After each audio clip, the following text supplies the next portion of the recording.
A man was using the toilet. Suddenly, the toilet shook.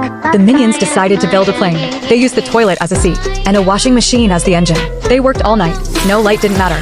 A minion became a flashlight. They worked non-stop. At last, the plane was finished.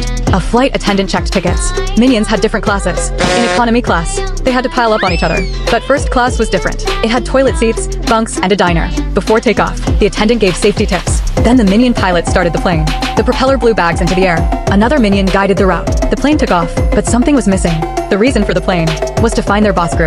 Not long ago, the minions argued with Gru because Gru joined the anti-villain league and only did good deeds. The minions were upset. He once drove tanks for heists. Now he drove tractors in fields. He once dodged lasers. Now he cleaned bathrooms. He used to be Despicable Me. Now no longer a villain. Seeing Gru wouldn't change. The minions went on strike. They left home, hungry and weak. A pizza delivery guy passed by. Seeing the food, they drooled with hunger. They rushed into the room. It turned out to be a TV set. Their silly act won the crowd's laughter. But for stealing pizza, they were taken to jail. Their blue overalls turned into striped uniforms. At first, they seemed weak, but their numbers gave them power. Soon, they ruled the prison. They even collected fees daily.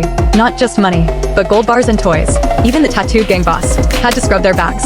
At the gym, helpers stood by. Some stylish minions even got cool tattoos. They lived like kings inside, but with time, they started to miss Gru. They remembered how he patched their wounds and knew each one by name, so they planned a jailbreak. They needed another plane. They stole guards' fans to use as propellers. They stitched parachutes from prison clothes. Soon the plane was done, and they escaped successfully. Meanwhile, on the other side, a villain called Balthazar Brad appeared, becoming Gru's toughest enemy.